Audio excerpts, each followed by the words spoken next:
قرأته واش يقول؟ كليلة ودمنة. كليلة ودمنة كناوي يدير لنا تشريعات في البرلمان. كليلة ودمنة. واحد آخر سقساوه ما هو آخر كتاب قريته؟ ألف ليلة وليلة. ألف ليلة وليلة كناوي تجي دير لنا تشريعات وقوانين. واحد آخر يسقسيوه آخر كتاب قريته، يقول لهم عندي عامين. واحد طه حسين. طه حسين. وحدة برلمانية ما هو آخر كتاب قريته؟ كتاب تاع وليدي. واحد آخر كتاب قريته كتاب الله. يعني هذه أجوبة شريحة من البرلمانيين عليهم أن يتعلموا القراءة والكتابة. كيف ما تقراش؟ كيف ألف ليلة وليلة؟ تستهزئوا بالشعب، تتمسخروا بالأمة. طالع للبرلمان بألف ليلة وليلة، رايح للبرلمان بكليلة ودمنة، تمسخروا بالناس. اتقوا الله. لابد البرلماني لابد أن يقرأ كل المعارف، ويعرف كثير من اللغات فضلا عن اللغة العربية، وتكون عنده مكتبة خاصة. يا أخويا ما تعرفش تقرأ، دير مكتبة صوتية. كاين الآن أجهزة تقرأ لك، ولكن عيب وعار الشعب ينتخب على الناس، وما نسمعوا في التلفزة أن آخر كتاب قرأه كليلة ودمنة. كليلة ودمنة وألف ليلة وليلة وطه حسين.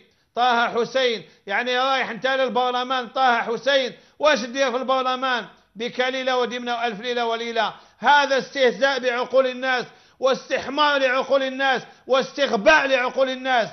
البرلمان للتشريع لابد تكون على اطلاع على كل أحكام الشريعة الإسلامية، وعلى كل ما جد من الاجتهادات، وعلى كل المصنفات التي لها علاقة بالتشريع. وإلا خلي عندك كليلة ودمنة، وخلي عندك ألف ليلة وليلة. الأمة ما حاجة إلى هذا. يعني برلماني يسأل، يعني آخر حاجة شفتها يقول لك هذاك الفيلم تاع هذاك المصري اسمه عادل إمام. نحن لسنا بحاجة إلى عادل إمام، نحن بحاجة إلى إمام عادل. نحن لسنا بحاجة إلى عادل إمام، نحن بحاجة إلى إمام عادل.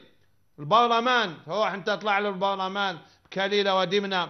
حسبنا الله ونعم الوكيل. الآن هي حرب استراتيجية وحرب عالمية وحرب أفكار. إذا كنت ما عندكش الأفكار، أين كتب مالك بن نبي؟ أين كتب ابن باديس؟ أين كتب وكتب عشرات العلماء والمفكرين؟ من قاع العلماء، من قاع المفكرين، ما صبت غير ألف ليلة وليلة، وما صاب غير كليلة ودمنة يروح للبرلمان. وبعضهم صرح صراحة أنه لم يقرأ كتابا في حياته. بعضهم لما قالوا له ولاد قال ما نقراش. والذي آلمني كثيرا وصدمني وصدم الأمة، برلماني يسأل ما هو آخر كتاب قريته؟ واش يقول؟ يقولوا احنا جينا نديروا السياسة. احنا ما نقراوش، احنا جينا نديروا السياسة. والإنسان يدير سياسة بلا قراءة سياسة؟ هذه سياسة؟ جينا نديروا السياسة، احنا ما نقراوش. أنا أطلب من رؤساء الكتل البرلمانية أفرضوا عليهم القراءة. وهذا اللي قال أنا عمري ما قريت، وهذا اللي قرأ كليلة ودمنة، وهذا اللي قرأ ألف ليلة وليلة، وهذا اللي صرح باللي هو يدير السياسة ما يقراش، وهذه المرأة اللي صرحت باللي هي تقرأ كتاب تاع بنتها تاع السنة الخامسة والسنة السادسة. هذا أفرضوا عليهم عقوبة. رئيس الكتلة يعيط له يفرض عليه يقرأ كتب من طراز كتب مالك بن نبي. لازم يتثقف ويرفع مستواه، وإلا كيف يشرع؟ عجيب والله. إذا كان رب البيت طبالا كان أهل البيت شيمتهم الرقص. إذا كان صاحب البرلمان ما يقراش، كيف حب الأمة تكون؟ كيف حب الأمة؟ ولكن لا نعمم، أقول لا نعمم.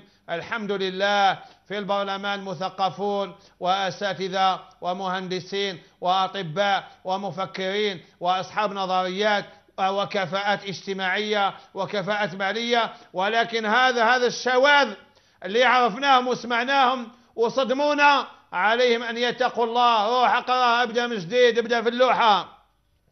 حسبنا الله ونعم الوكيل. حبيت نجاوب في هذه الحصة المباركة. بعض الشباب لما أنا أفتيت بأنه لا يجوز حلق الشلاغم، لا يجوز